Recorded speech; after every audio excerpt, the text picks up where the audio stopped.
From the Great Basin to the Rockies to the four corners of Utah, Colorado, Arizona, and New Mexico, this is KMMU Main Street Media Utah coming to you live. You can find us on Rumble, YouTube, X, Facebook, and our website, kmmu.org. Please join our hosts, Jared and Holly, for Political Head Trauma, where if Head Trauma had a podcast, it would be just like this. Take it away, Jared and Holly.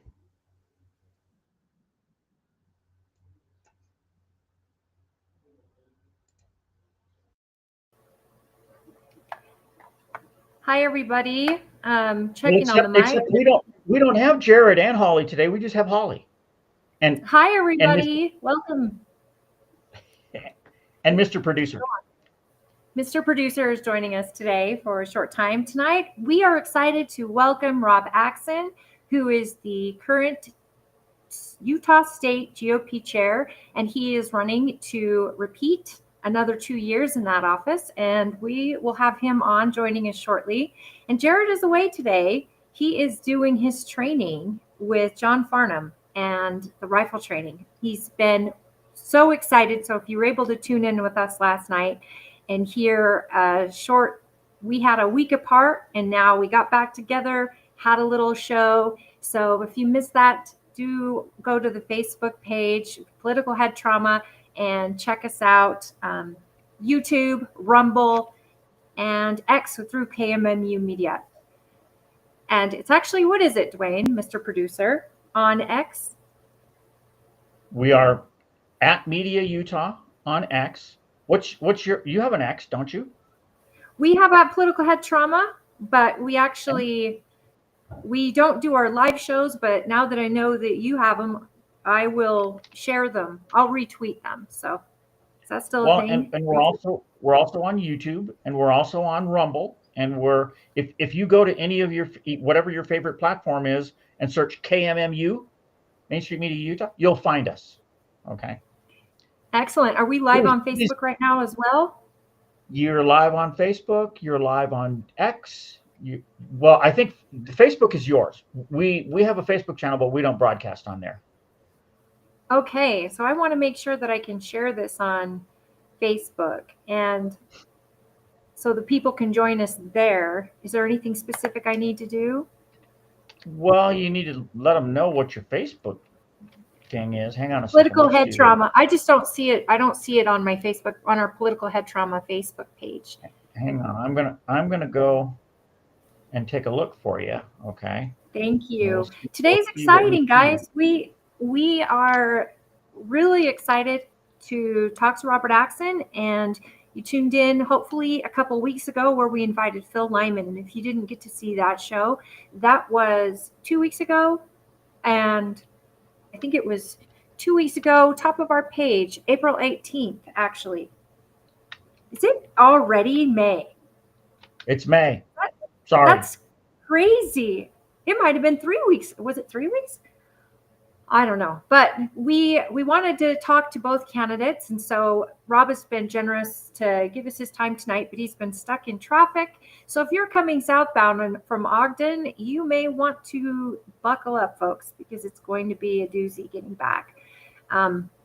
So we're grateful. I believe is he waiting with us right now? Did I see him that he joined? He's here. Rob is here. Fantastic. Let me bring him in. Here we go. Thank you, Mr. Producer. Hi, Rob. Hey, Holly. How's it going? Dwayne, good to see you guys. I found a park here in Bountiful. So I'm at the Bountiful City Park. I figured, hey, go plop up on a picnic bench and jump into the call. So apologies for being a little delayed with traffic. Oh, my goodness. Well, I told everyone. It's a beautiful day. Oh, right? It's beautiful. We've got some little kids playing on the swing as they should on a beautiful spring day. So, yeah, no complaints here. Wow. Holly, now that you have Rob, I don't think you need me. Thank you, Mr. Producer. I appreciate you. I'm just going to fade into the background. Will you share this on the Facebook page if you could, Mr. Producer? I'm so excited that you're able to join me. I know you've got a lot going on with planning for convention. This is not an easy task, as I know.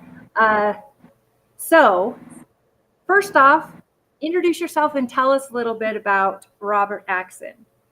Yeah, so Rob Axon, and good to be with you, Holly. Truly, thank you for the opportunity to chat.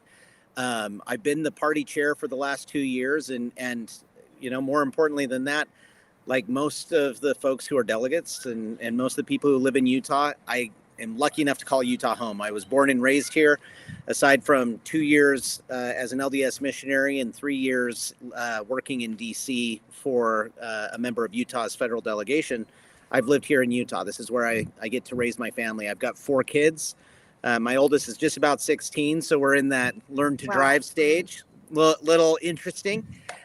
Luckily, he's very responsible, but he's also the most accident prone. So we'll see how that one goes. But 3 boys, and then our youngest is a little 6-year-old girl. And everything that I try to do in really my focus, my volunteerism, my activism in the party is to try to promote Utah and a future that my kids and your kids and all of us can thrive in. So that's my hope. I love it. My son just turned 15 also, and we're doing the learner's permit stuff. And I'm amazed. I don't know if you've noticed this, but I'm amazed at how many young people don't even bother getting their license. It's like they don't want it. And yet when I was a teenager, that was like badge of honor. That was the bee's knees to be able to drive. Right? Yeah, my son, he turns 16 in June, so he's got a little over a month until his birthday. But we've had months and months, almost a year, where he could have had his learner's permit. He doesn't even have that yet, so we've just been doing some driving there in the parking lot of the church, and going this next week to get his learner's permit. It just wasn't the priority for him that I think it was for us when we were growing up. Yeah, my son's the same. It's like you have to take a test to get it, and I'm like, go study for this, and he doesn't have any interest. So the priorities are elsewhere. Well, and I think that you did kind of say you were working for a member of the federal delegation. I love that. You actually worked for one of the most conservative members of Utah's electeds, who is Mike Lee. Isn't that right? Yep. I've worked for one member of Congress, aside from doing an internship with Congressman Rob Bishop back in 2009, right at the tail end of my time in college at the University of Utah. Aside from that, I worked for Senator Lee for 13 and a half years, and the only member that I've worked for. Love his conservative commitment to principle, commitment to the Constitution, commitment to limited government, and also a respect of separation of powers and federalism and checks and balances, all those things that we've all grown to love and appreciate of what Senator Lee does. It was a pleasure to work for him and try to fight for Utah. I get a back row seat, like backstage seat, because as a county party chair, it's something I do with the utmost appreciation for my citizenry and my voters. And I was honored to be chosen by state delegates to go to the national convention for Trump. And you also were there. Mike Lee was there, Mike Kennedy, Celeste Malloy, but so many other conservative Utahns from our state were there. And that was one of the best experiences ever. And I know that I just got to show up and enjoy the extraordinary week, but you were behind the scenes on that. So give us an idea of what it takes to put together a national convention for Utah. Yeah, so I was a member, as chairman of the party, I'm a member of the RNC, and I was assigned to the subcommittee as a member of the Committee on Arrangements, which organizes the national convention. And keep in mind, one of the critical and sole priorities of very limited, but like ultimately our focus as an RNC is to put out a platform that we believe in and kind of the messaging around that, and to elect the president and nominate and elect the president of the United States and make sure that Republicans control the White House. That's like the first and foremost the job of the RNC. And so it was exciting to be a part of that process. And then in addition to that, make sure that we're organizing a fun and exciting and eventful, but also a momentum building experience for all of our Utahns. That while we were back there, the hope was that everybody rallies behind President Trump. Everybody rallies behind the ideas of why Republicans should control the White House, why Republicans should control the U.S. Senate and the U.S. Congress, and certainly win races up and down the ballot in everybody's home states. You create that momentum, that excitement, and then it's go back to your home state, go back to Florida, go back to New Mexico, go back to Utah, and take that momentum and do the most that you can to build the strength and success of the Republican Party in promoting our values. I think, you said it well. There was a lot of good conservatives from Utah there. We had a lot of fun, but we took that momentum and tried to bring it home to make sure we are immediately applying it to winning races here in Utah. And then we also did a handful of things to help in Arizona and Nevada and make sure that we were doing everything we could to ensure that we never had to live under a Kamala Harris presidency. I think that what people don't remember, maybe they do, but when I hear RNC and think of Milwaukee, I'll never forget being in the airport on my way there and the news hit that Trump had been shot. Mm-hmm. I know that how it felt there was unifying, and that momentum you're talking about, people were just pumped, but they weren't as angry and divided or tribal. It was so united as Republicans. So even the most conservative and the most moderates were sitting together at convention, and our state was spoiled. We had amazing location. We had great events. We got such a great, we were pretty far from the stage, but we were right next to where the president was sitting with his family. And I loved that event. I loved that experience. And I know that a lot of your work, Kim Coleman's work, so many people down in that work with the Utah GOP were part of that, and all rallying support behind you. So I really want to thank you personally as a state delegate and a national delegate to say, I know that stuff doesn't happen that easy. No, happy to have done it. It was a pleasure. Like you, it was a special experience. And I think, first off, thank the heavens that President Trump was able to come away, without permanent damage from that horrendous action. And God bless the family of those that were impacted and the life lost. But it ended up creating a degree of, I think, reflection that wouldn't have been there otherwise. And people reflected on like how toxic our country at times can become, and that some people are. And what can we do as individuals? What can we do as Republicans to move past the toxicity and the division and focus on what matters? And it was a fun, inspiring event. Like you said, we were able to sit close to President Trump and be able to see that and see his family and see all of the comings and goings throughout the time. I've worked or built a very close working relationship with his team, and they knew the work that Utah had already done and was going to do on behalf of President Trump. So they definitely were very kind to us in a number of things.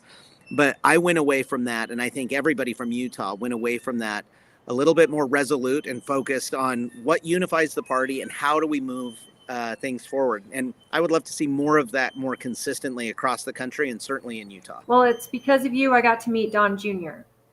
I know that you put together the Western States event, and that was incredible because you talk about the momentum. We get home and people like you and your new vice chair, Melanie, going to Arizona, going to Nevada, you're getting people on buses, and they got to go knock on doors in these other states because those states were battleground states. And it wasn't for Trump per se. It was down ticket to get those important Senate and House seats that we need so badly to make sure legislation is passed after these executive orders go in. It is a huge job. And I don't know about you, but I haven't been able to speak with you very much because it's been a while, and it feels like a million years since we've had an SEC meeting, even though it was only probably a couple months ago. A few weeks ago, what? It's going 7, so 8 weeks ago fast. now.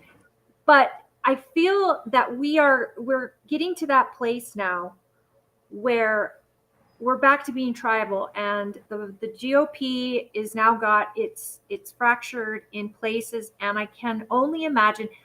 I proudly represent a county, and I'm running again, and I hope that I can continue to represent this county, but my county doesn't fall in lockstep. We have a lot of varies of Republican here. And I think it makes me personally a better representative when I can listen to all sides and still represent that commonality, which is our platform, and that we can all get behind. That's exactly right. It's the platform. I think that's what unifies us, and it's been fun as I'm running for re-election to continue to try to build the party and the capacity of the party. I'm just coming from a meeting with some delegates up in Weber County and talking with people from all parts of the state. Last night I was down in Iron County until late into the evening and started with a breakfast with a state delegate this morning in Sandy and going and getting to know as many folks as possible. You're exactly right. We have different maybe experiences, different styles, different personalities, different strengths, but that platform, that's what unifies us. And we need to make sure that we have enough room that if you believe in the platform, if you believe in those principles of limited government and the principles of federalism and family and pro-life and pro-Second Amendment and free markets, all of those core principles that are laid out in our party platform, well, there's room for all of us. And I think we're stronger and better together than we are divided. And so even in this race, obviously, I think I'm the candidate that can deliver for Utah and can deliver for our party to make sure that we're elevating the party. But I'm friends with Phil. I have tried, and anybody who's heard me talk in any event, in any open and private conversations, I have encouraged, let's tone down the rhetoric. We don't need to be at each other's throats. The real enemy is everything on the outside fighting against that platform, fighting against those principles. It's not all of us. So I would encourage anybody, regardless of if you support one candidate or the other, let's figure out how we can elevate, because ultimately, here in a couple of weeks, one of us is going to be the chair of the party. But we all live in Utah.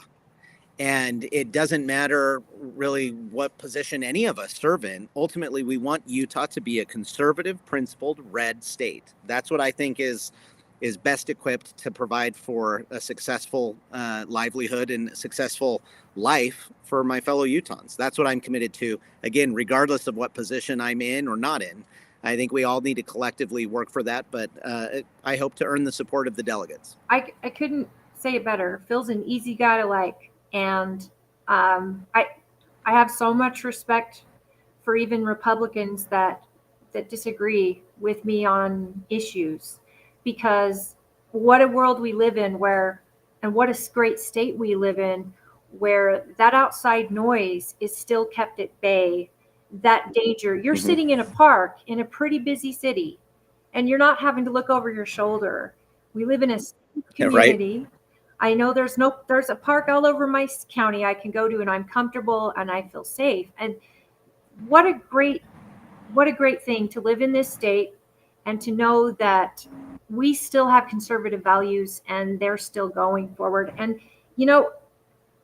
this is a tough time because, and I want to get into this, at the end of the day, I know you to be a huge caucus convention supporter. In fact, anyone who knows you cannot deny that about you. And as much as I have adored past chairs, as a party chair, I don't think I've ever had a chair that's tried so hard to get us into the 21st century. Working with you and Stafford, especially on the technology side, I know that the new website is it launched now? The Utah GOP? Mm-hmm. Yep, utgop.org. utgop.org. Guys, go check it out. They've worked on caucus, they've worked on convention. That's where if you're a state delegate and you need to get someone to fill your spot at convention, or you want to confirm convention, they have, and I have to say, Chris at the Salt Lake County Party, you guys have brought technology into caucus convention. And though we had a weird caucus launch, it was so great to be able to have a Super Tuesday in Utah and to be part of that and to get Trump over the edge. And there's the website. Yeah, no, that's exactly right. Yep, there it Producer. is right there. So folks can go to it, utgop.org. They can get a lot of information. Fantastic place. But really what you're talking about is exactly what I set out to do 2 years ago, is what could I do to advance and strengthen the ability of the Republican Party to be a force for good, to be a multiplier. So when I came in, we had about 14,000, 15,000 email addresses for all of the Republicans in the state of Utah. Well, keep in mind, we have a membership list of about 950,000 people, and we only had 14, approaching 15,000 emails. That's abysmal. So since then, we've been able to advance, and we're now on our way to 200,000 email addresses for Republican members. So it's building the data. It's certainly fundraising. You have to have the means and the finances to then build all of these things. So doing the fundraising. No, you can't brush past that. That's not the our goal. party chairs in the past have had a very difficult time fundraising. And I think a lot of it has to do with SB 54, because what the people decided way back when was this party is fighting internally. I'm going to take my money directly to candidates. And over the course of the years, and with Brad Bonham, and I know you two have worked really hard on this, and I don't want to bypass that, because I think for the first time in as long as I've been chair, we have great coffers building. Mm-hmm. And that's the key thing. And I've said this, some delegates have probably heard me say this, the fundraising isn't the goal, but it is the vehicle to accomplish our goals. Without funding, you can't increase data. Without funding, you can't advertise our principles. Without funding, you can't promote our convention winners. Without funding, you can't do get out the vote efforts. Without funding, you can't advertise caucus. And I bring all of those up. Those are 5 or 6 examples of what we did these last 2 years because we were able to raise the necessary resources to do that.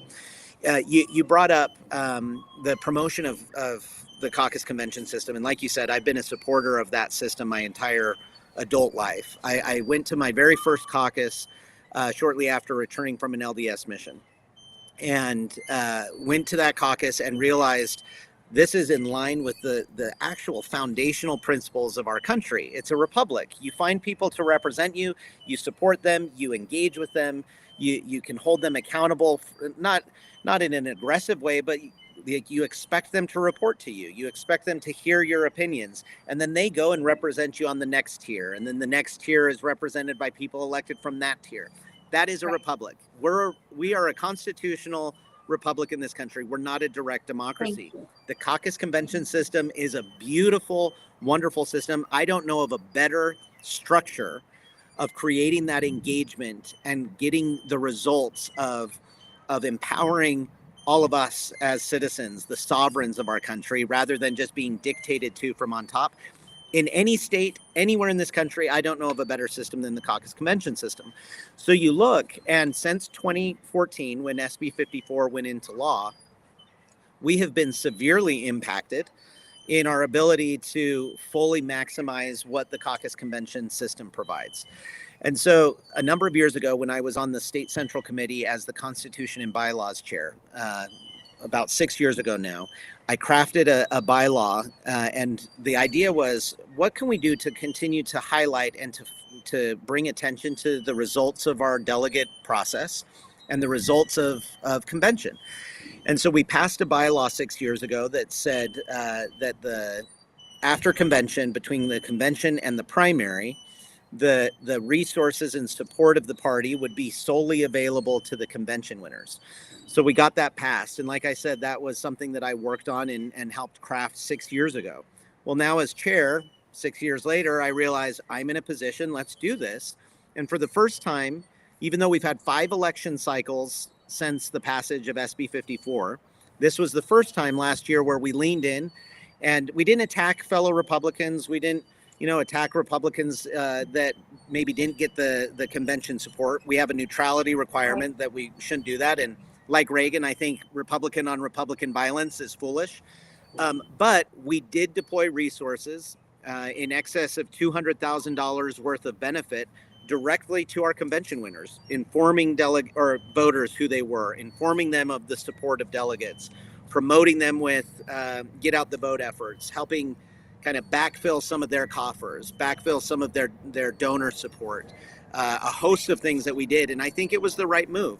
If SB 54 is going to limit the power of the party to maximize our grassroots and that spirit of the republic, well, we need to grow our ability and capacity as a party to overcome that. And that's a commitment that I gave and we've been delivering on. And my commitment is to continue to work tirelessly to build capacity on capacity on capacity. At some point, if we all keep working, the party will be in a place where it can't be ignored. And I want to see Utah with a strong Republican Party that really is a force multiplier that can't be ignored. And any candidate that wants to bypass us, they do it at their own detriment. Well, and I have to say, and my county especially, we've got a lot of new Republicans that just came on this last election cycle that may not have been Republicans or voted Republican before, but they feel left behind by the other party, and they are seeking us as their new party. And I want to make sure they feel welcome and they feel accepted. And again, they can accept our platform and we can accept them. And it's that simple. Yep. Come in, you are welcome under this big tent. And, these are our basic rules to live by. You can choose your candidates or whatever. And I think it's so important because at the end of the day, your caucus is about your neighbors. And it is the absolute essential to a republic to have that close, choosing the people that live within the little area you live to represent you in a bigger, and it's exactly what a republic should be. And I think we've gotten too loose with the word democracy in this country. We have one office that's elected by democracy, and that's the president of the United States. And even then we go through an electoral college and even then you have checks and balances on that to make sure that the states are represented, because again, we're a republic and we need to embrace that. I wholeheartedly agree.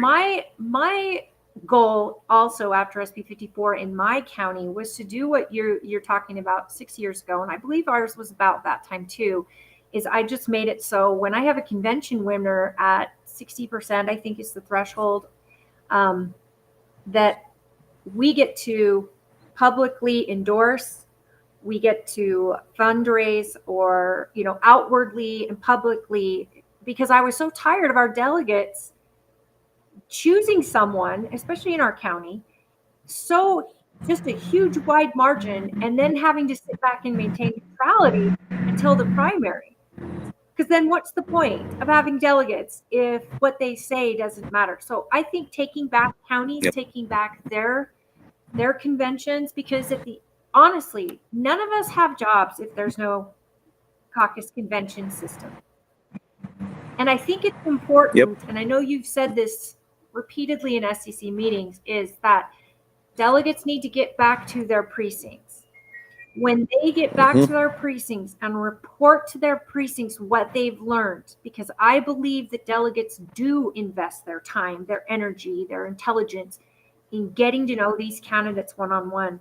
But until they get back to their precincts and let others know why they've chosen them, knocking on doors, talking to their neighbors, until they do that, our primaries may not meet our convention standard.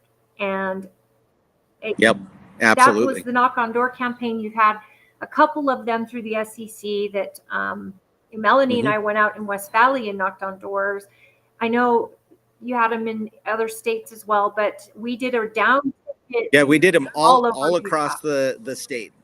And obviously, we focused on a lot of the battleground races when it went into the general, a race where a Republican or a Democrat could win. Let's focus on that.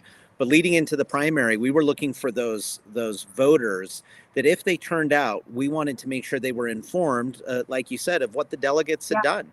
What was the information that the delegates had figured out, and advice that they had? And certainly everybody has their own individual right to vote for whomever they want in any election. But let's make sure they are as informed as possible and have all of the facts. And that's one of the key benefits that the caucus convention system provides, is it is open to anybody that wants to step up and be a part of that process. But then you have meaningful engagement with candidates rather than just relying on whatever commercial comes up in between, a commercial break from some sporting event you're watching. I like political ads. They're always fun to see, but really, how much do you get in a 30-second soundbite? And then you see the 30-second soundbite from the other candidate. It's hard to get that deep dive information. Delegates go deep. Delegates ask the hard questions, and they get to know folks. And this is something we have a lot of ill-informed voters out there that they are only watching snippets on a commercial. And how beautiful is it that you've got a whole convention of people who have taken the time, and a lot of them have had to do it in the course of weeks. And a lot of counties, I mean, it comes down to your county party leadership to make sure those candidates are all brought out in front of delegates. And I mean, I have a rule that I want delegates to get in front of someone at least 3 times. And it's really one of the main reasons I started doing this show with Jared, because it was my opportunity to get as much information out to voters as possible by inviting candidates. Mm-hmm. And so I think that it's so important that people get to know people, because I know the interviews you'll see with Trent Staggs, for example, the events that he had, the one-on-ones with delegates, there's a reason the delegates chose him as their candidate. And not to say John Curtis isn't a great senator, but the fact that delegates had that one-on-one time with Trent and chose him overwhelmingly at convention, I know the state party was able to endorse and did endorse these candidates, the convention candidates. That's what we can do. And in order to make our parties relevant, we need people to stay awake and to stay as excited as they were during this last election. And I can't imagine I don't know how you do it with your energy, because it's probably your wife, because she's got more energy than anyone I know. Oh, she is awesome, and she definitely inspires me. She's amazing. Well, really, it's all of us. Like you mentioned before, the SCC, the State Central Committee. These are folks that are elected from all over the state, and then you have delegates that are elected in neighborhoods. You look, there are so many good people that are involved in the Republican Party. And that's again, kind of circling back to what we talked about before. If we can get past some of the places where we disagree and places where we have different opinions, and focus on some of the things that unite us, and focus on some of the things where it's like, hey, I'm going to adamantly have a different opinion on this issue, and that's okay, because on these 3 issues we agree. Let's focus on those. There is so much good in our state, so many good people with so many talents, and together I think we honestly can do a tremendous amount. You talked about these new people coming into the party, whether they've just moved into the state, or they're just getting politically involved, or maybe they've left their former party. We have to introduce them to what we believe, that platform, and then we have to show them a spirit of service, in my mind. We have to have this idea that, none of us get paid, right? We don't get paid as party leadership, and the delegates don't get paid. We're doing this because we love our state, and we love freedom, and we love what this party can do. If we show that spirit of service, and then also follow through and try to have your actions actually meet up with what you say, rather than just giving lip service. When you do that, these new people coming in, I think they'll be inspired and realize, they made the right choice in leaving their former party and becoming a Republican, or when moving to this state or turning 18, joining this party. This party is there to make sure that every individual, every family, and every neighborhood can thrive to the full potential that God has given them. That's perfect. And my producer here says, make sure that we explain SCC. The SC Central or State Central Committee is made up of elected members out of each county, and it is the governing body of the state GOP. And Rob's job is actually to be the navigator of those meetings where they discuss the party rules, the party governing documents, the bylaws that the party adheres to, the platform of Utah, and then assist counties through elections. But there's even a little more to it as a party chair. And I know you have to do this on a larger scale, but one of the things for me that I'm glad about the neutrality rule for us is because no matter who's running, the importance of me being able to work with electeds is crucial in making sure that our voters have a conduit in Tooele County to my electeds. Even if my electeds don't like me very much, or they maybe don't love the party even very much, they still give me a seat at the table because I have a great working relationship with them, and I try to make sure that I'm bringing the voice of the voter to them and then helping them share what they're doing and help share the efforts they're making. And it's not me trying to go to war with electeds. And I know you have to do that on a much larger scale. What's that like in Utah? Because we have a lot of Republicans in Utah, but we've got a lot of bills up there in legislature that I'm sure you've got to be up there and making a case for the voter while still maintaining working relationships with electeds. What is that like as a state party chair? Yeah, I think that's critical, and I try to approach it with this perspective of never backing down from what you believe or what the state central committee or the party has tried to articulate. So your role as a chair is to represent that and to advocate for that. And so I think that's very important to do. But at the same time, you can do it in a way where it's not a gotcha game. You're not coming at them and trying to surprise them and make them look foolish. You need to be upfront and transparent. And sometimes you have to be firm, but it's never to demean or destroy somebody.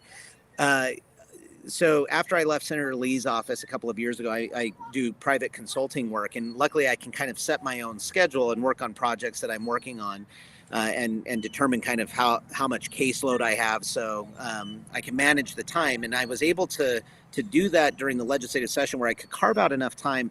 I was actually up there every single day except for 3, maybe 4 days during the legislative I don't session, understand it. fighting for this party.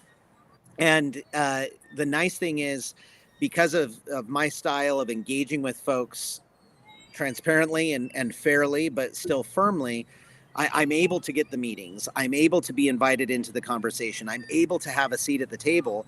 And there were a lot of bills that were there this legislative session that were really good. And there were a lot that weren't so good that we made better. But there were also a lot of bills that started out okay and became bad. And there were even a bunch of bills that were really bad and would have been detrimental to the party. So, I was able to be up there articulating and fighting and working to make sure that any bill that was good became better, and try to get it as much support as possible. There were a bunch in the election integrity, transparency space that we tried to do. And then there were others that would have been a disaster, and we fought them and fought them ardently.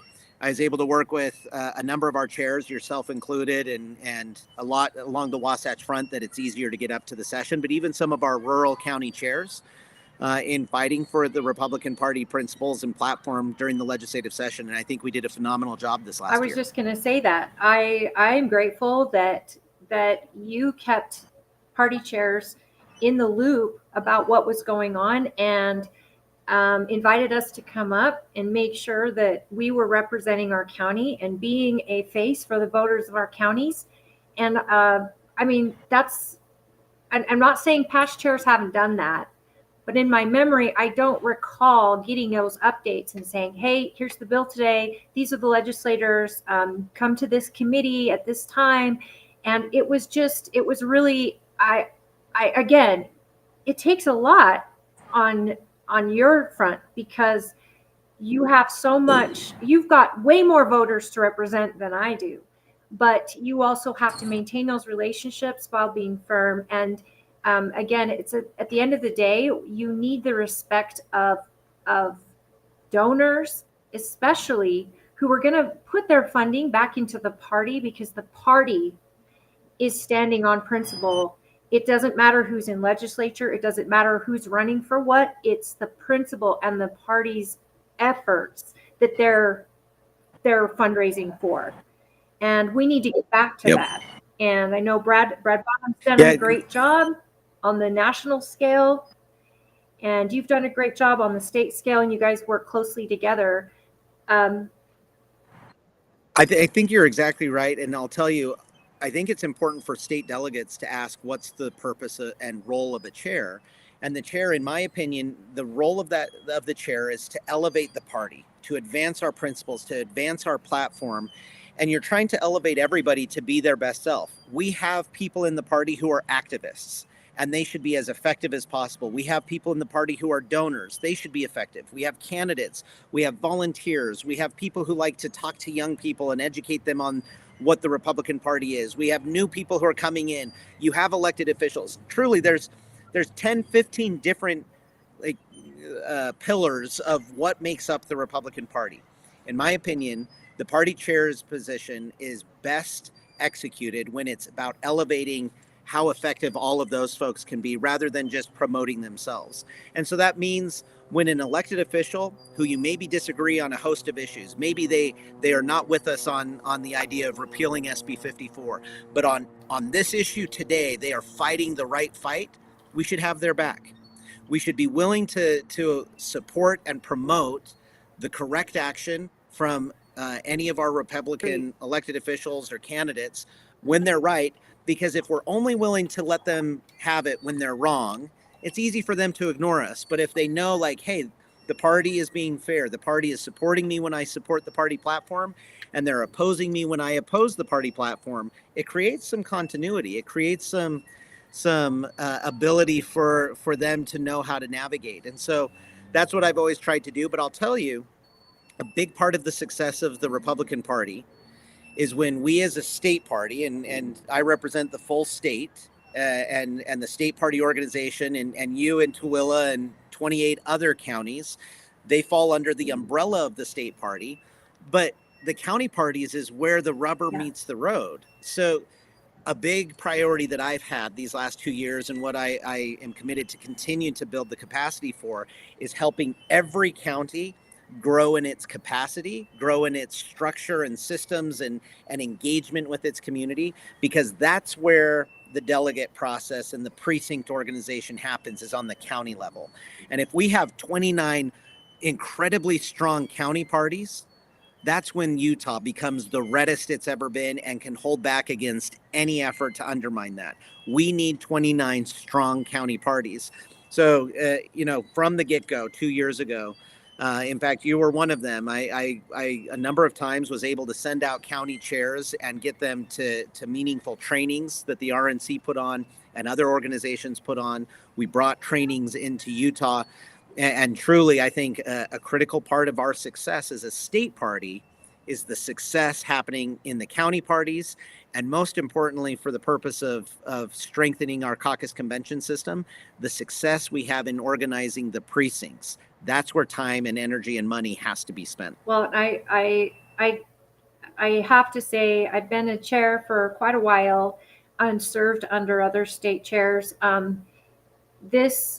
This whole election cycle has just been like, you could feel the pulse of it from the second Trump was saying he's running again, and we had that the 2 years that you've been in, I feel like Tooele County's had a seat at the state table right next to Salt Lake County, right next to Davis, right next to Washington. And it's like we all have an equal voice. And I know that is not just you. I know that is a group of hardworking individuals to make that happen. And a lot of party chairs that are so engaged, having our debates and putting our groups together. And, so that we, Northern Utah and Southern Utah and all of us working together, it's been the most productive over the last 2 years in my experience. And then we add the technology going forward, the funding that's been coming in, the training that I am so grateful to have gotten. I feel like I'm a 10 times better asset to campaigns. Just with all I've learned. And to my people, to voters. That's what every party chair would love, is to have all those things happening like that. But it does take, one has to fit the other. You can't do all of that without the fundraising, without the people donating their time to build these county parties. I mean, some counties can barely get members of the SEC to even sign up to run or even get nominated. And yet some, they're fighting for that seat because they know it is such an important voice. It is the governing voice of our party, and it will reflect the direction the party goes in. And the party's chair job is not to sway the SEC, it's to actually help them navigate, because it's their meeting. You just are the monitor of it, right? Yep. Because those meetings are super long, and they get wild. They can be crazy. But your job is to maintain the integrity of the bylaws and the rules, while also listening to potential resolutions, debate, argument. Your job is to run a meeting. It's to facilitate. That's what it is. It's ultimately the meeting of the SEC members. And even at state convention, it's the delegates meeting. The chair's role is to facilitate that meeting. And again, it's the principle of all of us together. That's when we're successful. Yeah. And I'll bring it back to that precinct space. That's a priority that I have this next term, should I be honored to be reelected, is to build on what we've built, to build additional capacity, and on top of that, use those resources where we go down and start engaging meaningfully, consistently in our neighborhoods, organizing them. And here's the nice thing: organizing a neighborhood, it doesn't just mean like making sure everybody understands all aspects of the party bylaws or platform. Where organizing a neighborhood starts, or a precinct starts, is getting to know your neighbors. Get to know all of the Republicans who are registered to vote in your precinct. I think we're all guilty of not knowing all of our neighbors. Certainly we're guilty of not knowing the Republicans that might be in our precinct. And so that's something that we've already started the process on, is in coordination with the county chairs and the county parties. We will be providing resources and information and data so that down to the precinct level, every single precinct chair can be provided with the information of who are the registered Republicans that are in their precinct. And it establishes an element of stewardship, an element of responsibility. So then that precinct chair has kind of a starting point. They can build relationships there. And imagine if this summer, a election year, we have municipal elections, which are important, but we don't have partisan races this year. Imagine if this summer we're already starting to organize and get to know our precincts. Imagine if we do a precinct barbecue or a neighborhood picnic, but you make sure that you're doing it from the perspective of getting to know fellow Republicans. You do that now, how much easier is it going to be to promote caucus in 9 months? It's going to be a lot easier. Absolutely. So we have to start now, and I think that the effort will pay dividends for years and years and years to come. Certainly it's going to pay dividends in reinvigorating and strengthening our caucus convention system. I wanted to touch on the data part. When Phil was on the show a couple weeks ago, he was talking about, as a candidate, not having access to data. Now, I know when I get my list of registered Republicans, the biggest problem we have is that we don't get emails, we don't get phone numbers, we get addresses, and if we're lucky, we get to know if they voted in the last major election or a couple of elections. Yeah. Data has been, I know Stafford is running on this very point as secretary. Data is her business. It is the key to getting great membership. I know for my candidates in this county, data is everything, and protecting and making sure they get those lists of county delegates and all of that.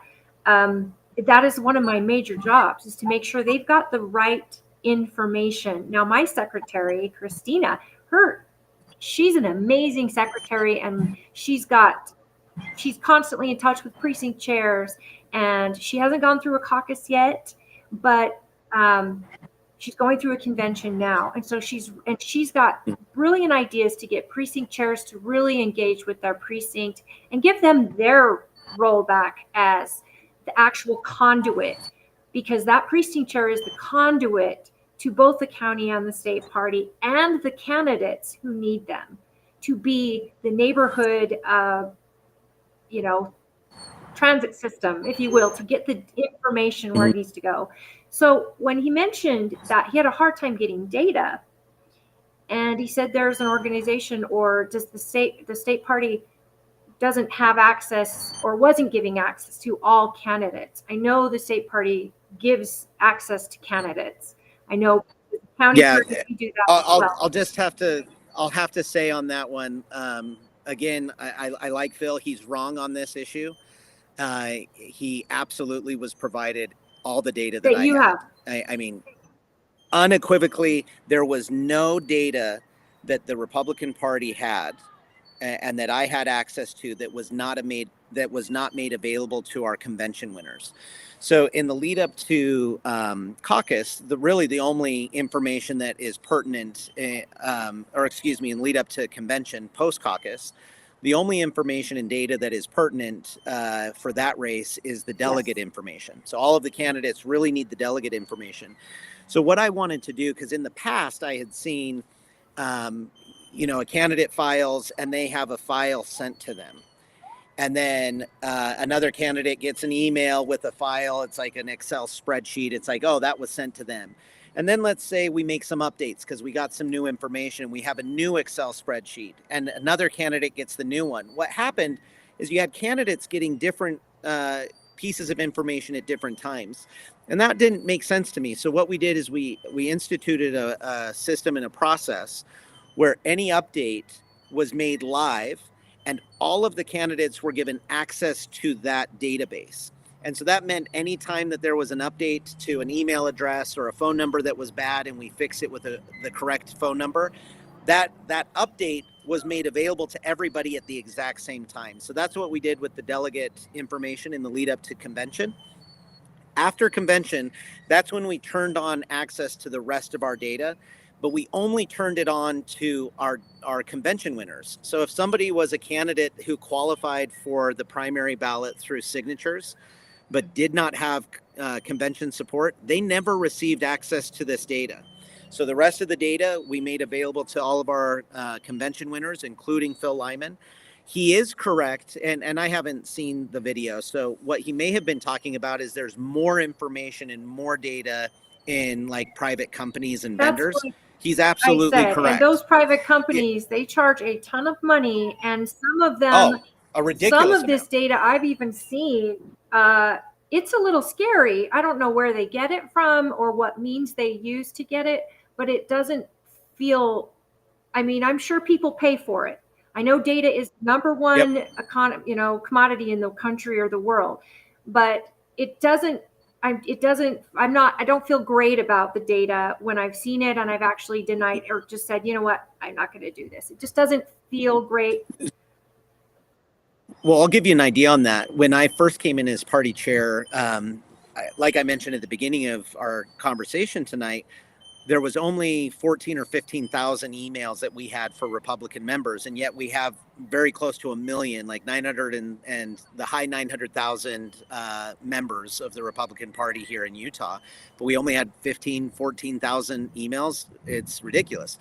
So I reached out and we were finding like which vendors, which companies out there have the data and how much would it cost to acquire and how do we acquire it. And the prices I was getting back were anywhere from like $250,000 to $450,000 to go and try to acquire data on our membership. And even then, it was only going to be like 30% accurate. Well, that just is not a good return on that investment. I didn't think it made sense. I think there's better ways to spend the money. And so what we've done is we've been building it organically. And like I said, we're now approaching 200,000 emails as an example. Right. And that starts to make a meaningful difference. And we did not have to go and pay some random company and have, questionable accuracy. We have accurate information. So yeah, to all of our convention winners, whether it was Phil Lyman or Trent Staggs or Mike Kennedy or Mike Schultz or any of the others, they had access to all of the data for the area that they were representing. So a statewide candidate would have had access to all of the data for the entire state, anything that we had, but we did follow that same structure. So that database, we give candidates, they have access to that database. And so anytime there's updates, when we added 10,000 new emails, they all got access to that at the same time. But again, to be abundantly clear, if you did not get convention support, you never received access to that data. We never provided access to that. That was solely available to our convention winners. But the ultimate point here is you're never going to fix the deficiencies we have in 1 year or in 2 years. The more important thing is the momentum. We have to continue to be building. So when you have success, build on success. When you learn a lesson of something doesn't work, make adjustments, make changes, and build on that. You have to continue to do that. So we went from 15,000 emails to approaching 200,000. Imagine what we can be at if we focus and raise the money and continue to do the work. A year from now, we could be at 300,000. And a year after that, we could be at 500,000. That's the type of stuff that we have to do. And imagine if we keep giving this support to convention winners and highlighting that, hey, these folks earned the support of the delegates. Yeah. Well, when you have 500,000 emails, that's going to make a huge difference. 200,000 emails right now makes a tremendous amount of difference, certainly way more than the 15,000 we had when I started. Well, it's an excellent way to reward those who go convention only. It's a way to bring us back to the caucus convention system without getting in a financial legal battle with the courts and the state. I mean, I was a party chair back when we were near bankrupt and fighting the Supreme Court, and we lost in the Supreme Court for over SB 54 and trying to rebuild the party up. So I'm coming from a place of knowing when delegates were choosing to write a check at convention, you know, if they wanted to donate, they had to donate whether they wanted to go to legal funds or to party funds, because that's where we were. Yep. If you want to fight for it, we were $400,000 in debt 6 years ago. Yeah. That's where we were. And luckily, Derek Brown, when he was chair, did a good job of retiring that debt. Carson built on top of that. I came in, we had zero debt when I started over, or when I started 2 years ago. So kudos to Derek, kudos to Carson. And I built capacity on top of that. And my hope is that the Republican Party never turns back, that we keep building on strength after strength after strength, and we're never in a place where we are under debt and the threat of bankruptcy and irrelevance. We can't get to that place. If we're in that place, we will be acted upon by forces that want to see Utah different. I refuse to sit back and ever let Utah become that without giving every effort that I possibly could give to fight back against it. And this is a way to fight back, is to say, convention winners, you get the party's endorsement. You get once you get the delegate endorsement, our delegates are not just there because they have nothing better to do on a Saturday. They've done the work. They've given us their candidate, and leading up to the primary. These are patriots that worked hard. Yes, leading up to the primary, because once you get the primary results and 300,000 Republicans have given you their choice, then you've got to turn ship and go towards our primary, because our candidate, that's our job as chairs, is to represent the voter. And, but what a benefit to win and work hard with the delegates before convention, get their vote and their trust, and the party can turn around and reward that with the data for registered Republicans. And I know data is everything. And so I'm excited about Stafford. I know that that's her genre of business. And I think that having a secretary that understands the value of data, having a chair, and there's also the trust with that data, that it's not just being sold at lists. I don't know where this person got all this data they showed me, but I was a little turned back, because I went, wow, you're seeing their voter history, you're seeing, how they lean, who you think they'll vote for. It was just very crazy. It wasn't party data, but I know that my job is to make sure that candidates have the tools they need when they get started to reach out to delegates. They get all the information on delegates, and then once the delegates make their choice, then we give them registered Republicans, because we don't want them knocking on doors of people that are going to be angry or, have it be a problem. But I totally can understand that the importance of data and where we're going. And Carson was great. Derek was great. We've had great leaders who love this state and this country, and building on top of what they've done, it's only gotten better. And I hope that it continues. I have to mention, though, you've been a big advocate for the youth in this state. And I want to know your opinion. What a great turnout at the election for our 18 to 35-year-olds, because you've been an advocate for our youth and the young Republicans and Zach Wilson and the work he's done. And there's too many to name that are members of our SEC. It's beautiful. Yep. Well, keep in mind, Utah's the youngest state per capita, right? We have the youngest generation or average age and mean age, and we need to figure out how to connect with young people quicker than any other state, because the consequence of not figuring that out will hurt us before it will hurt any other state because of our youthfulness. And it doesn't matter how strong we build the Republican Party. We could build the strongest party that's committed to everything that we believe in. If we don't then communicate that and like pass the baton off to younger people, then we're eventually going to go extinct. We're going to be irrelevant. If nobody then embraces what we believe and they go a different direction, that will be devastating for the outcome and quality of life here in our state. So we have to be focused on bringing young people into the party. I'm a millennial, but barely. I'm on the very, like, the oldest, like, little rung of millennials. You're a young kid. And we've got, a big chunk of millennials behind me. Then we've got, what is it, Gen Z? And then I don't even know what the next ones are that are coming. Gen Alpha, there we go. Gen Alpha. So we've got to make sure that they know the principles that will rescue and protect their future. We have to make sure that that's happening and do everything that we can. So we need to bring young people into the process right now. It can't just be, once we're old, we pass the baton. The passing of the baton has to be in partnership, where we're shoulder to shoulder with somebody who's 5 years and 10 years and 20 years younger than you. You're working together. Imagine if every young precinct chair, young state delegate was being mentored by a friend, a neighbor, a family member who was a state delegate with them. Like that type of exchange, it's a beautiful aspect of what this party can provide. And we have to be focused, have to be committed, and have to be dedicated to bringing these young people along with us. I couldn't agree more. And I hope, I don't know if my generation, Gen X, is even going to take the reins of the national stage as president. Yeah, the baby boomers, they hold on. They're not and they're going to probably pass it right past us to the millennials, because we're a different breed of folk. We're the latchkey kids that we lived like Lord of the Flies in our childhood, if you listen to some talk about it.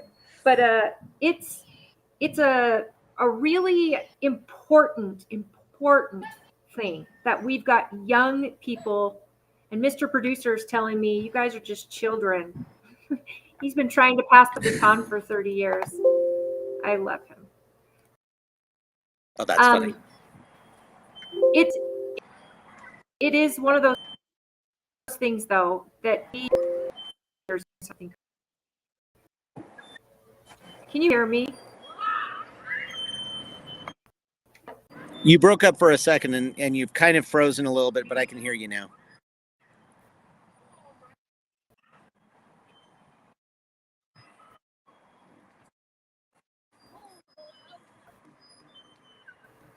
I lost you.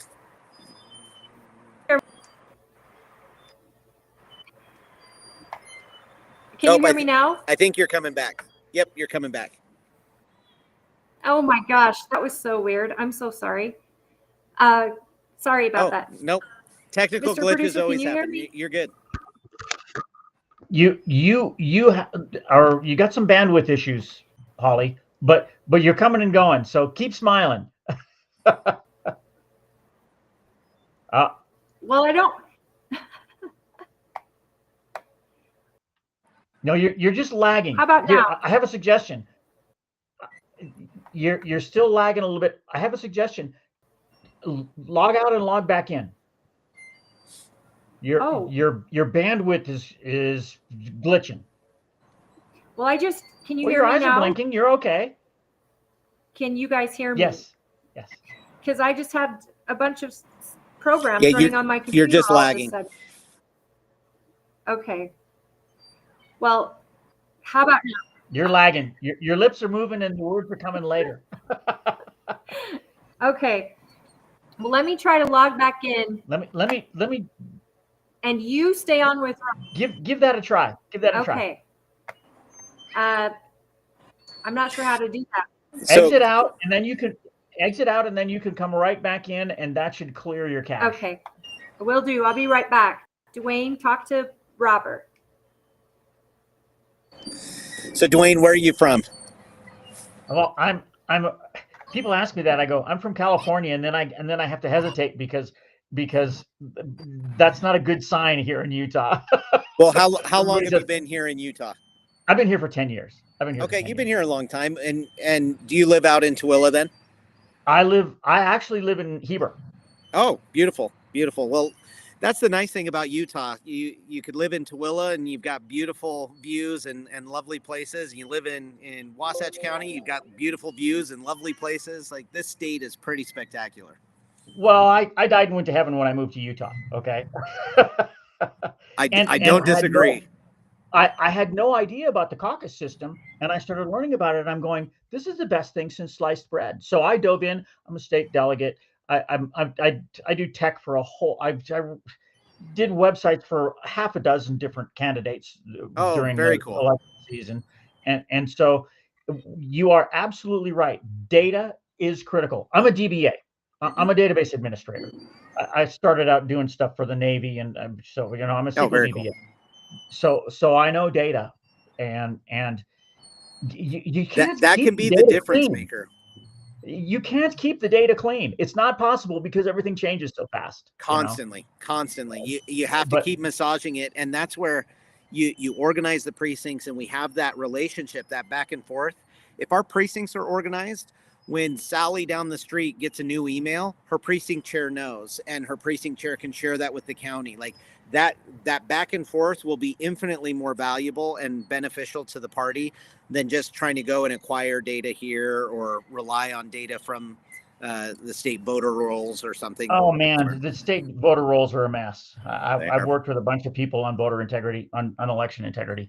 And there is a substantial lack of transparency right now. Oh man. Well, I've seen the data from Utah County, and it's just a mess. Yep. It's a mess. So yeah, right now you've got in Utah, depending on where, it could be as high as 60%, but it averages out at about 40 or 45% of all of our voter registration rolls are in withheld or a private status. Yeah. And it's ridiculous. Like I mentioned, we've got over 950,000 Republicans in Utah, but 45% of them, I'm not allowed to know that they exist. How can I invite somebody to caucus night if I don't even know about them? That withheld category is strange. It's very strange. We're going to get it fixed. We almost got it fixed through the legislative session this last year. The bill ultimately just wasn't quite there. So we worked with the sponsor of the bill and killed that bill. But we're bringing it back. We've got a solution. We've invited in some groups from outside of the state as well, around the country, to look at this. And frankly, there's even a threat of legal action to make sure that something changes if we don't get a legislative fix. Tom Fitton's been fighting that for years, and he won a court case in California, but they still haven't fixed the data. Just because it's such a mess. It's really hard to do. It's hard to do. Luckily, folks in Utah are waking up to this in the legislature and certainly in the party. And so I am very confident we are in the very near future going to have that issue of the withheld private status fixed. And that will be a huge benefit to the caucus convention system, but also to just political engagement, and most importantly, to election integrity. Very excited about that.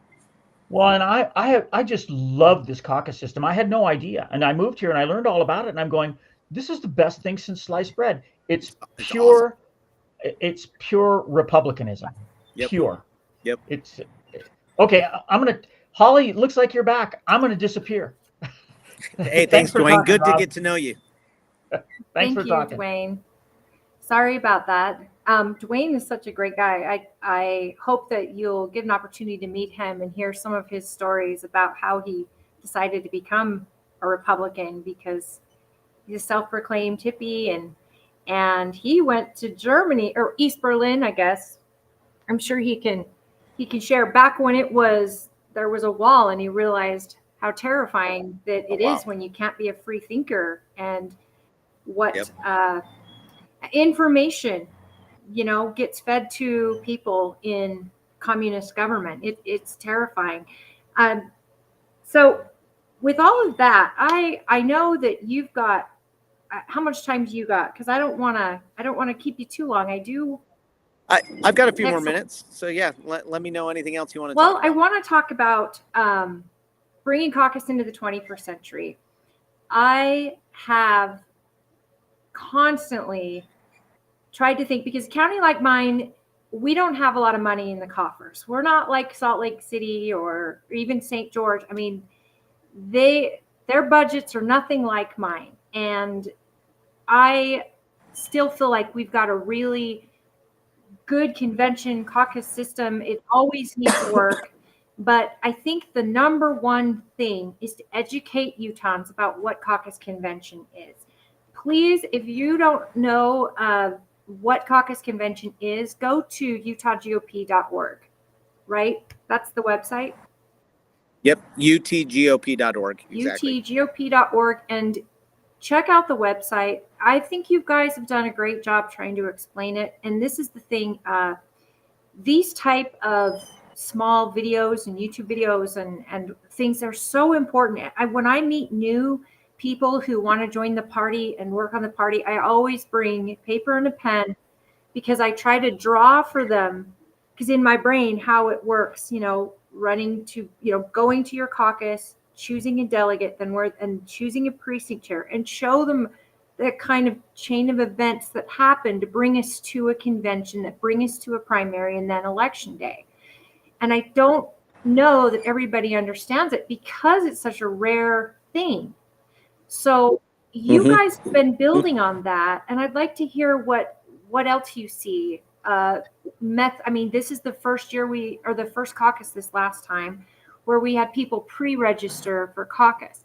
Now, Yep. I would love to see a caucus lasting longer, like over a couple of days, so we could get more people to come. I know we've talked about this in the SEC on many levels, but what do you see ways that the party can make caucus more well attended, well run?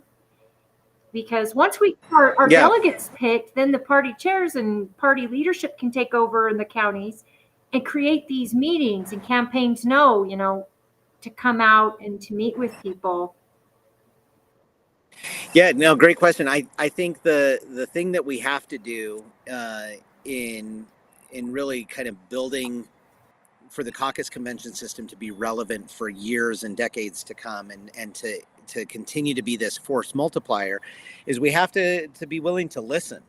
Sometimes if people are not wanting to do it one way and they'd prefer to go another way, we need to listen to that. And there's an importance to have some degree of flexibility in making adjustments, and that would be the role for the state central committee to decide on what adjustments, if any, that they want to make. But beyond that, we have to then just increase capacity. And so last year was the first time that we ever did radio ads and digital billboard ads and other advertising to inform people about caucus. If we don't invite people, they'll never get exposed to it like Dwayne did and realize, wow, this is a fantastic process. It's the spirit of republicanism. So we need to be promoting it. We need to be advertising it. That pre-registration system worked very well until it did come under a denial of service attack. So it wasn't a hack, but it was a cyber attack that would prevent people from accessing it. And it was in the from 6:40 to 7:10. So really the worst time. But anybody who had used it before then, because they could have pre-registered a week, 2 weeks before, anybody who used it before, it worked seamlessly. And anybody who used it just before or just after that, it worked great. But you have to start being willing to try new things and to figure out what works and also figure out what doesn't work. In Salt Lake County, for example, there were a number of locations that things didn't work as well at caucus night. And I think primarily the main cause or the main issue was there were too many precincts at some locations where it was just too many people in that physical location. And so we need to learn those lessons. And the caucus is a partnership between the state, and then it's really executed as it should be by the counties, because Tooele County will have different needs and different priorities in executing caucus than Salt Lake County will, and Cache County will have different needs than Grand County. And so each county does it a little bit differently, but we need to replicate what works. And we need to figure out, like, when we're falling short or when something doesn't work or when something needs to be added on, we need to be willing to do that. And I'm committed to continuing to grow the capacity. I want the caucus and the convention system to be meaningful for every participant, whether they run to be a delegate or they just attend caucus night, whether they were there in person or they just decided not to attend caucus, but they heard from their spouse or their neighbor about caucus. I want everybody that's talking about caucus and convention and participating in it to see the value, so that, again, like Dwayne, they maybe are experiencing it for the first time, but realize this is something special that will help us protect and save this country.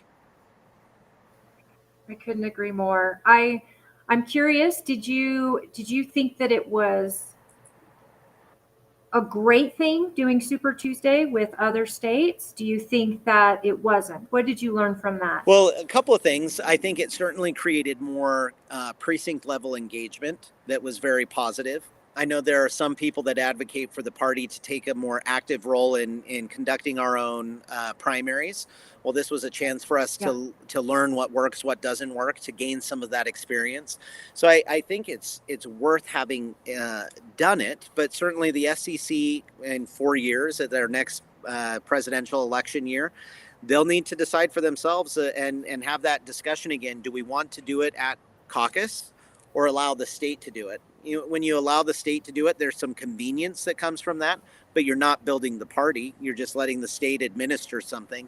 And frankly, one of the other benefits that came from this, it wasn't our motivation, but one of the benefits, we saved Utah taxpayers a few $1,000,000.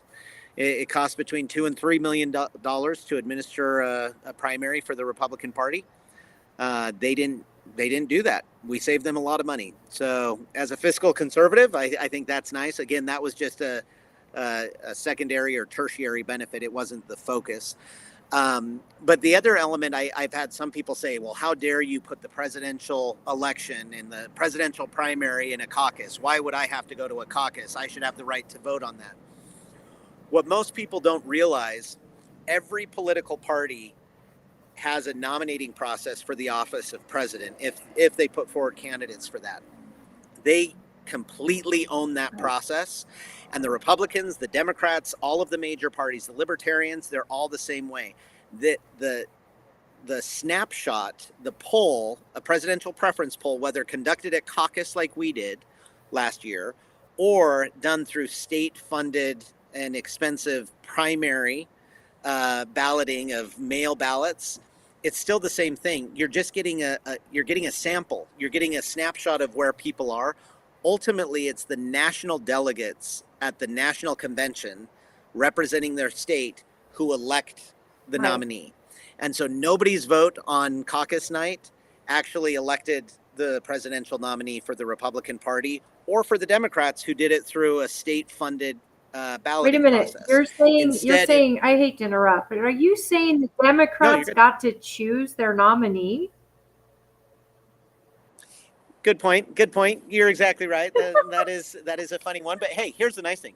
President Trump got to show how supported he was in this country. He had to beat 2 presidential candidates. He beat Joe Biden so badly that Joe Biden dropped out, and he still went on and beat Kamala Harris. But yeah, that nomination process, it's just getting a snapshot. And then the results of that snapshot inform the national delegates on how their state wants them to vote and how they'll vote. So I think the more people understood the process, whether they liked what we did or disliked what we did, they would realize, oh, this is 100% the party's right to do what is in their best interest. Well, and like any primary, you have to be a registered Republican to attend your caucus and be a voter there. I mean, you can attend, you just can't vote or participate if You you're can't vote. Yep. if you're not. And just like any primary, you have to be a registered Republican to vote at the ballot box. It's up to the party to decide. Now, this is my question that has been just rolling around in my head because the little PTSD of SB 54 and the fight, the good fight we had trying to stop it. Do you think the SB 54 people would go to the masses and do a huge campaign again and eliminate caucus if we decided to go after them? Oh, absolutely. There, you will have some of them that want to do that, especially now that our ridiculous state Supreme Court interpreted our state constitution such that they now have fully radicalized the initiative process. So now they see, like, if citizens do an initiative process, it's a super law that the legislature can never infringe upon.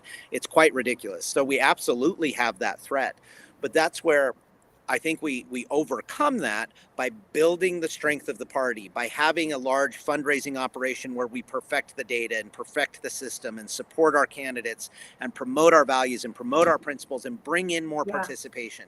You do all of that, it undermines their argument. They want to go to the people and do an initiative.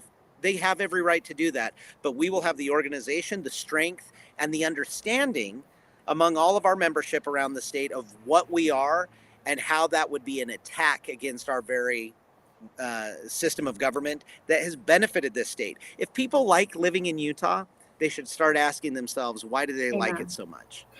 I'm with you. A big part of that is the policies that are put into place here. Obviously, I think the thing that makes Utah the absolute best is the people itself. It's the family values. It's still that we are a community that has many faiths, but we still have faith. We believe in God. We believe that He cares about our state, our families, our communities, our future.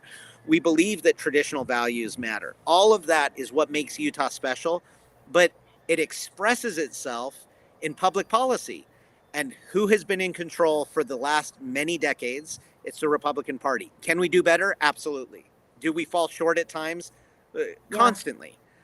But at its core still, the Republican Party and the people who we elect to represent us, they govern in a way that is different than the Democrats govern in California. And there's a reason that Californians are falling in love with Utah. Well, God is in our platform. So let's not change it. God is part of Proudly our so. platform, and that is something that we have always involved and engaged in our platform. And, you know, we have different facets of Republican that have different views, very moderate, very, very far-leaning right. Some just have turned off the news completely, and they just, hey, if that platform changes, then I change. And, you know, I still have more independents in my county than I do Republicans or Democrats, and we've got all our seats are red. But that is not without a lot of work and actually good people putting themselves out there to run for these seats. At the end of the day, that is crucial to a republic. Absolutely. And what I would challenge any of our folks that listen to this, keep in mind 2025, this year, it's a municipal election year. If you think you have something to offer, step up and run for city council, run for mayor in your community, whether it's in Tooele or any of our other 28 counties. Like, go and be a part of the process. Bring good values and good principles, and hopefully the Republican Party platform to your candidacy, and run to be in those roles and enact good policy. And from there, you know, go and run for higher office. All the more power to you.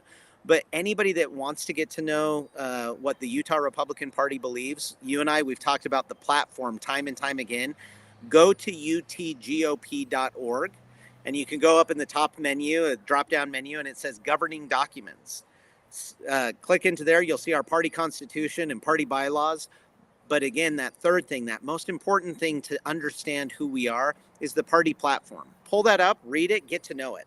If you do look at the party constitution, what's nice is right at the beginning, Article 1, Section B of the Utah State Party Constitution. It's the general purposes of the party. It lays out the three purposes of the party. Purpose 1 is to elect Republicans in partisan races, to get them elected. Purpose 2 is to promote the principles of the party as laid out in the party platform. And Principle 3 is to engage in accordance with Utah state election law with the state and to conduct things according to those laws. Those are the three purposes. So now you know the general purposes of the party, mainly elect Republicans and promote our principles. And then you know what our platform is. That's what we believe. Start there. If you're a new Republican or interested in the Republican Party, start there. You'll get to know what we are and who we are, and then come and engage with us. Get involved in the caucus convention system. Go and volunteer with Holly at her events and figure out what Tooele County's doing. Come and get to know what we're doing at the state party. And if you're a state delegate, remember May 17th at Utah Valley University. That's when our state convention is. I'd certainly invite state delegates to get to know me more. And if you have questions, reach out to me.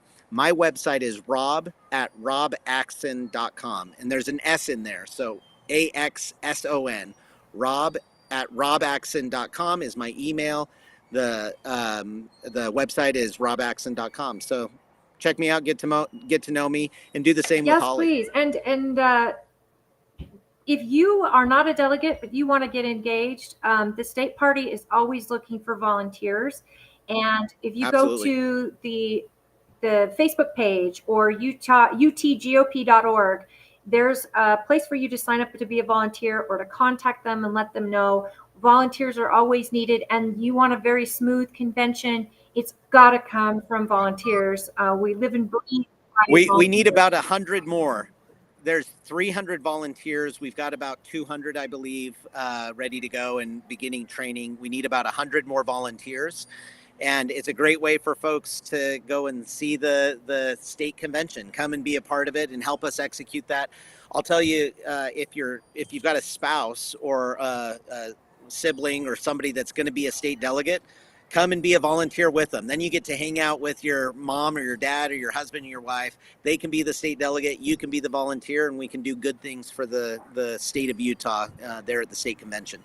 I totally love that. I know a lot of the convention people who are putting it together. They would love to have you reach out and ask them to help. They could use it. And, Tooele County Convention is the very last one.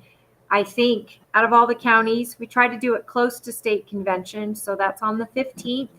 Reach out to me, PM the show, and I can get you in touch with Rob. I can get you in touch with Christina, our secretary, and, the volunteers as well. We have a page or a post on the the Political Head Trauma page on Facebook. There's a big volunteer that says we need you, and you just have to go to that link and get in there. Sorry. I do want to start to, wrap up before the sun goes down. I'm so grateful that you are available tonight. I know that I know a lot of people try to get in touch with you, and you probably are on the phone all day. I know. I have burned through the battery 3 times today already. It's been doubt. One of those days, and it's been awesome. Our party is only as good as the regular, everyday, hardworking voters out there. And it's because of all of us that we even have a party, or that it even matters. I mean, if we didn't have a caucus convention system, we would be facing jungle primaries. And that's how quickly we lose our ability to control who's at the Capitol.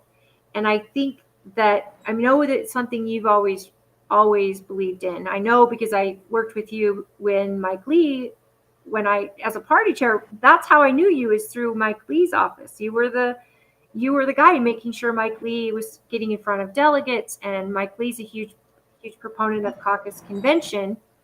And Mike Lee's probably one of the causes for, talk about the delegates upsetting the apple cart by picking him and changing the face of Utah. And I'm hopeful for the future. I know that you are always from a platform of hope and freedom. So I'm so grateful to have you on. Is there, I know I'm missing something. We've got the youth that's been engaged. I know the work that you've done with electeds.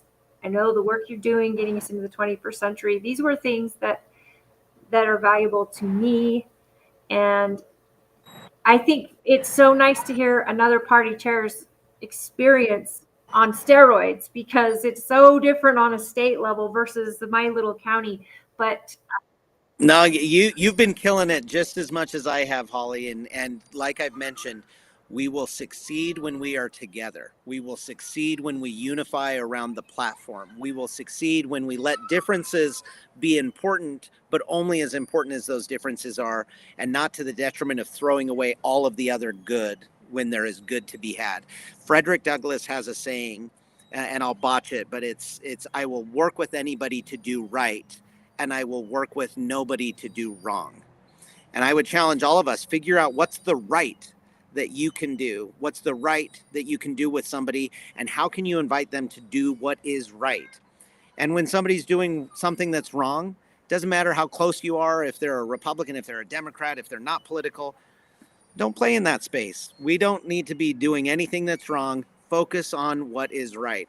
And ultimately, again, I think we're better together. So the division and nastiness that the world wants to just permeate everybody's life, let's rise above that, but let's be focused on what is true and what we know to be of value to the state of Utah. And I think our party platform lays that out very nicely. You know, Jared, my co-host, and I were talking about it, the tribalism within the party that, you know, where people, common people, forget that Trump is human and he's going to make mistakes, and you don't have to. You've got to stand on principle, even if it's your guy breaking the rule or going against that principle. You've got to stand up and say that is not okay. I'm not following you blindly. I follow you because this is the right thing to do. And you quote Frederick Douglass, he said. I'm quoting Anna from Frozen. Just do the next right thing. That's literally how we all can get through it day to day. And I'm grateful for the support from the state party, and I cannot stress that enough. Derek and Carson and you guys have been such an intricate part in my party's success and growing our party in Tooele County. And then, you know, fellow chairs and working with all of them throughout the state has been such a great honor in my life, because the pay is terrible, but is a way to give back a whole lot to of the zeros. Community. Yeah. And actually you pay money to do the job, actually. And, you know, I feel like it's my way of giving back to my community that has been so good to my family in our toughest times. And, you know, I'm seeking re-election for that reason. I think we are coming to an important place in the state where we have a secondary party coming in. And one of my senators has joined that party. And they are trying to create the jungle primary situation because they want to get access. And now more than ever, we need to be together. That unity has got to be number one for all of us. And we need to welcome in the new folks that are part of this big tent and this new round, and these young voters who are looking for their place. And 100%. Well, you've got a baseball game to hit, and I'll catch the second. My kids have 2 baseball games tonight, so I'll catch the second one here in a minute. But again, Holly, it's a pleasure to be with you. I always love talking with you. I love how passionate you have always been from the very first day that I met you many years ago, fighting for the Republican Party. And like you, I believe that our party can be a force for good, but we also can be a force for distraction and inefficiency and frankly, we can really drop the ball if we're not careful. So let's make sure that we're building the party to be where it is a force for good, because ultimately we all as Utahns deserve to have a state that continues to be solidly red, conservative, and built on the foundational principles that we know to be true. Faith in God, commitment to family, and the principles of freedom, the principles of liberty, that it's not government that we have to get things from. It's building community together, and the Republican Party fights for that. I want us to reach that full potential. We've still got a ways to go, but let's keep marching there, and I know you always have and always will do that. So I thank you and appreciate you, Holly. That is so nice. I appreciate you, and it is passion for me. I do love it. I feel like I've lived in other states. I've lived in other countries. I am so grateful for a place like Utah. I love my neighbors. I love my small town. I love my state. It's easy when you've got the community that we have. And, I don't belong to the church that is dominant here in this state, but I wouldn't ask for better neighbors. I couldn't ask for better neighbors. I think it is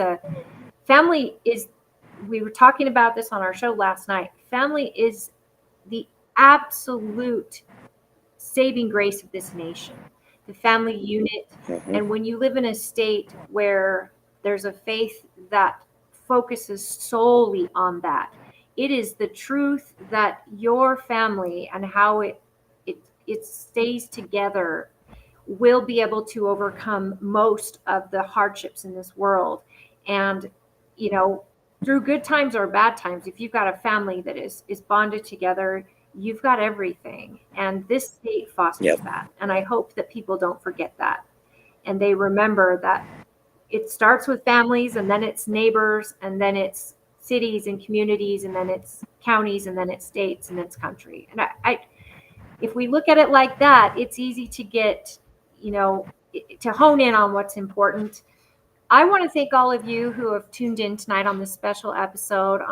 We're live on YouTube. I've tried to share this, and so I didn't get to comments, but I'll make sure that Rob gets to see this link and he can read your comments. I know that people may have more questions, so please go to Political Head Trauma on Facebook or YouTube. Facebook, if you want to comment. We are on Twilla Republican Party's page, as well as the Republican delegates, state delegates page. Please engage with this post and give Rob your questions. And if you want to reach out to him and you're unable to, again, PM the show, PM me. I will make sure that Rob gets in touch with you. And that same thing goes for Phil Lyman. If you're looking to get to know the other candidate and you didn't get to, we have another video with him on that was 2 weeks ago. Both are excellent interviews. They're both great guys. I appreciate the fact that you're giving our viewers the opportunity to get to know you and to listen to this conversation. I still can't believe that podcasts exist and they're so much fun. What a great way to get people informed. That doesn't have to be nasty, and it can just be a conversation. I really appreciate that. The only thing to make it better is if your adorable wife Erin was here just to say hi. I know. Well, like I said before we got on, I think I told you she texted and said, please say hi to Holly. And she so enjoyed getting to know you out there in Milwaukee. And I think it ties back to just how many amazing Utahns we have in this state. Certainly in our party, but even some that aren't politically active or aren't members of our party. There's good people. So let's find good people and work together to make a phenomenal state. But to everything you said, that it starts with the family and builds from there. Amen and amen. Wholeheartedly agree. And Utah is a special place. We have a special family here. Let's continue to try to be the best family we possibly can. We're one of the few states that still has caucus convention. And we have to protect it. And absolutely. Preserve it, because this is one of the reasons our state is so well run, and it is so well. Oh, now my bird thinks he's going to chime in. I have a parrot, and he's just turned 40, so he's an ornery old cuss. I inherited him, so yes, he's my little he's ornery, but I do love him.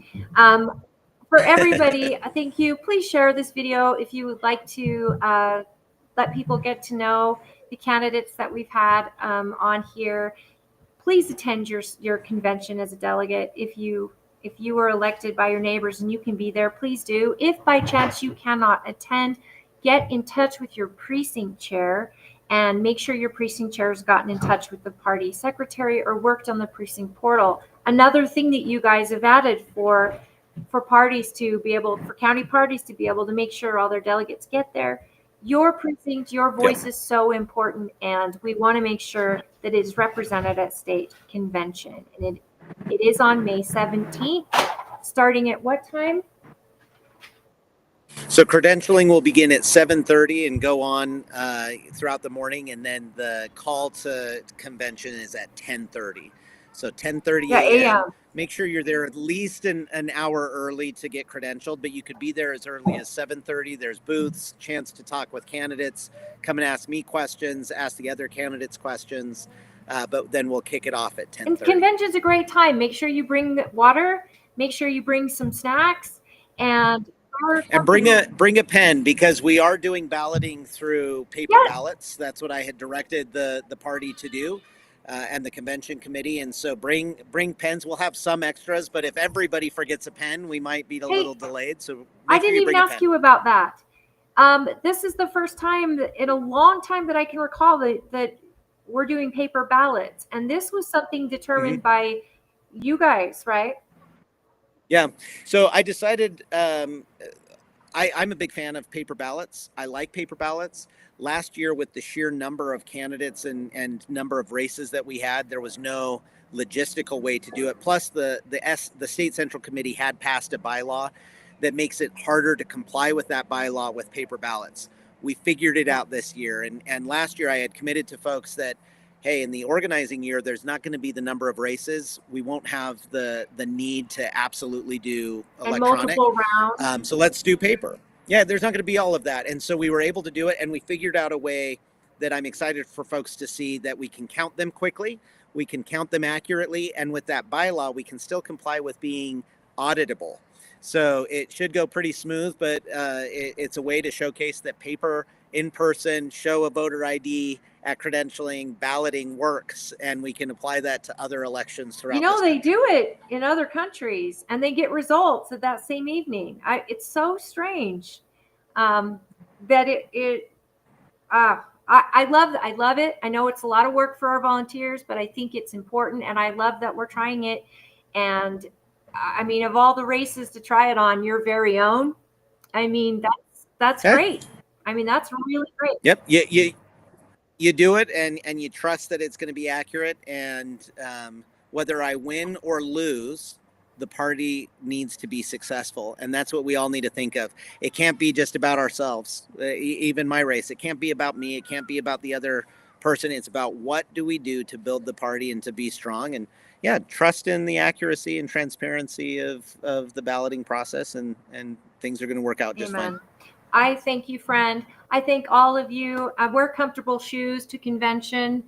That's something that is big. And this won't be like our last convention that went on, because we have less candidates and we won't have multiple rounds.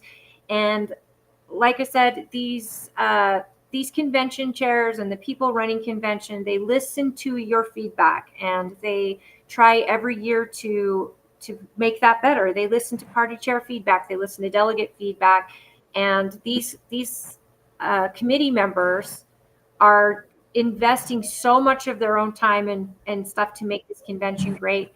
Please attend. It should be great. And I wish you all the luck. I appreciate you. You're a dear friend, and I will see you at our convention on the 15th, because you have to go 29 conventions along with everyone else. I've been getting to as many as I can. I've unfortunately missed a couple where there was competing times too far apart in our state, but definitely looking forward to being out there with you guys. Again, that's why I have mine last, because I know that candidates can't say, oh, sorry, I've got to be in St. George that day. I can't compete with other counties like that. I know, I get it. Everybody, I hope you have a wonderful weekend. Jared will be back next week, and we will be gearing up for our show. So please join us 6 p.m. next week. And thank you again, Robert, and thank you to your family. And ciao, everybody. See you guys.